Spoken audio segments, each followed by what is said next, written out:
This is Ritika De and welcome back to my channel. In my previous video, I spoke about what Indian Constitution had to say about animal protection.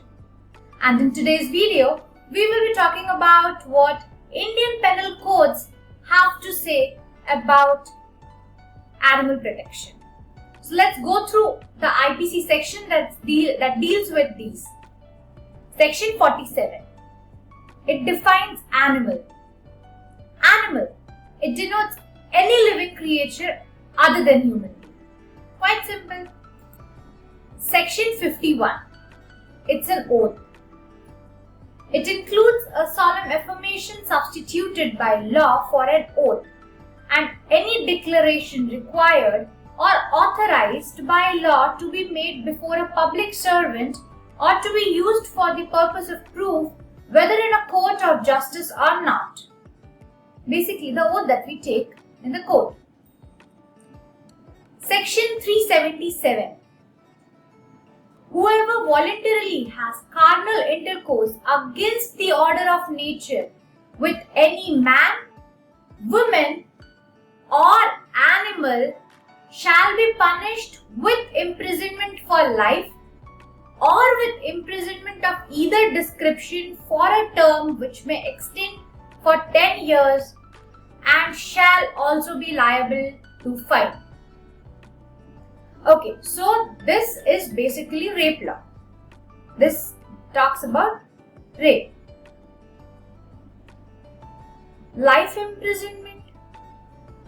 Yeah, we can understand in the case of man and woman sometimes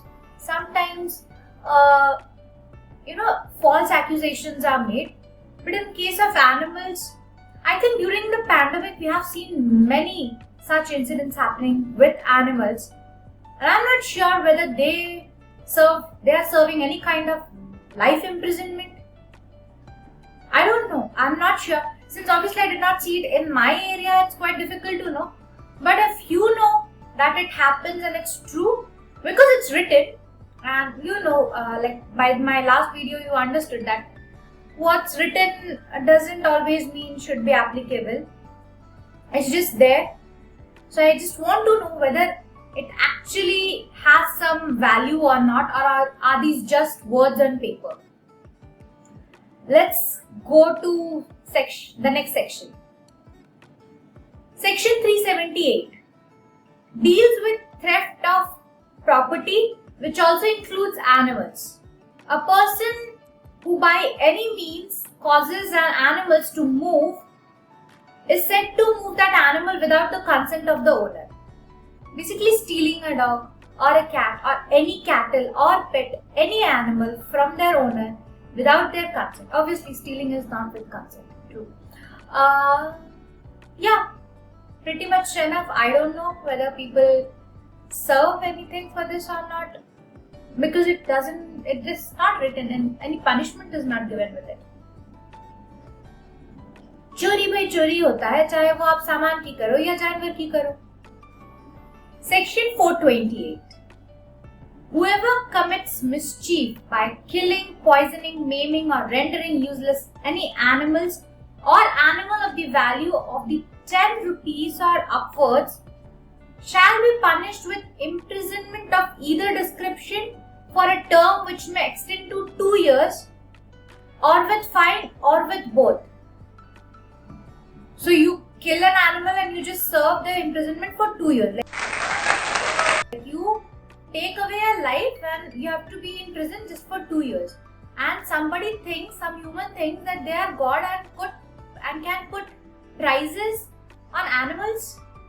Can we do that on humans? There are many worthless humans as well. Like animals are important, humans are important, but there are humans who are worthless. They are like, I won't do any good for anything in this world type of people. Can we put worth on them as well? Like whoever this God person was, who has come up with the idea of putting some monetary value on animals, can you do it with humans as well? Please. Like after you kill or poison or you beat an animal to a point that it cannot move, or like it cannot survive on its own, and all you get is a imprisonment of 2 years and with some fine. We will be coming to that fine thing soon. I don't think it's any kind of justice. Like, people who do crime, don't they know that they'll be serving imprisonment? Like, maybe they don't know. Because I never heard. I'm not expecting others to hear it as well. Like, they have been serving imprisonment because they have hurt an animal. I hope it happens. I wish it happens. Finger crossed. Since I haven't heard, that doesn't mean that it doesn't happen. It's just that I am not aware of it. Just hope for the best. Section 249. Whoever commits mischief by killing, poisoning, maiming, or rendering useless any elephant, camel, horse, mule, buffalo, bull, cow, or ox, whatever may be the value therefore, of any other animal of the value of 50 rupees or upwards, shall be punished with imprisonment or either description for a term which may extend to 5 years, or with fine, or with both. I have the same opinion as the previous one. Like, my opinion does not change with the section. I might be wrong, but then my opinion, somebody has to change it. So go forward. If you know something where, yes, these sections have been applicable when it came to animals, please let me know. I would love to know some justice has been done to animals in our country. Coming to the last section that deals with animal protection, Section 503. IPC criminal intimidation to be charged if animal caretakers are prevented illegally or forcibly from keeping pets or feeding street animals. Do you guys remember that video that got viral where a woman was feeding a dog and the people, the local community started, bashing her, and in that video later the local community also threw, one of the person from that community threw a chappal on her kid? I wish I knew this that time. Thanks to those animal welfare workers and organizations that have helped her. So this means that nobody can stop you forcibly or illegally from feeding an animal or keeping a pet. That's nice. It's pretty good for animal caretakers, basically pet owners. But then in our country, yes, there are people who will go violent if you feed dogs, street dogs, or any street animal, like as if they own the, this place, the whole world is like owned by them just because they pay tax. So that was all about Indian Penal Code. Now let's talk about the other two things that you need to know before we get into PCA Act. And that is cognizable and non-cognizable offences. But I won't be mentioning which offences are cognizable and which are not. I cannot take that risk. Cognizable offences means a case in which a police officer may arrest without warrant as per the first schedule of the Criminal Procedure Code 1973 or under any other law for the time being in force. Like, these are the crimes which are considered to be serious in nature. For me, all crimes are serious in nature. But I did not make all these rules. So I have to follow what they have already made. Anyways, let's not talk about which are serious and which are not serious.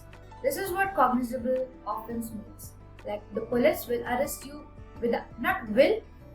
may arrest you without warrant as per the first schedule of the criminal code or any other law that is applicable at that particular moment.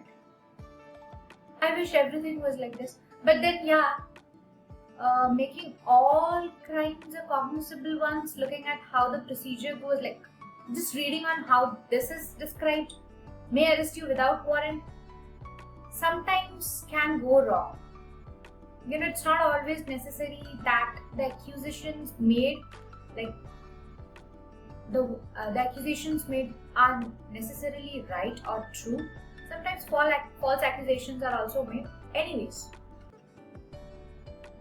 we are dealing with animals and animals don't know how to complain. Let's go to non-cognizable offenses. Okay, by cognizable offenses, you realized what non-cognizable offenses does mean. Non-cognizable offences, a case means an offence or case in which a police officer without any warrant has no authority to arrest. Like it have to present some arrest warrant to you. Non-cognizable offences are not much serious in nature. I don't know how you differentiate crime because I cannot. Section 155 of Criminal Procedure Code 1973 provides that in a non-cognizable offence or case, the police officer cannot receive or record the FIR unless he/she obtains prior permission from the magistrate. Somebody has a different perception about it, can always comment it down and say where I am wrong, whether I am wrong or not. And they can even say whether they agree with me or not. If you think this video is helpful and should be shared, please share it. And there is no forcing for subscription and liking. So that's all for today's video. Bye bye.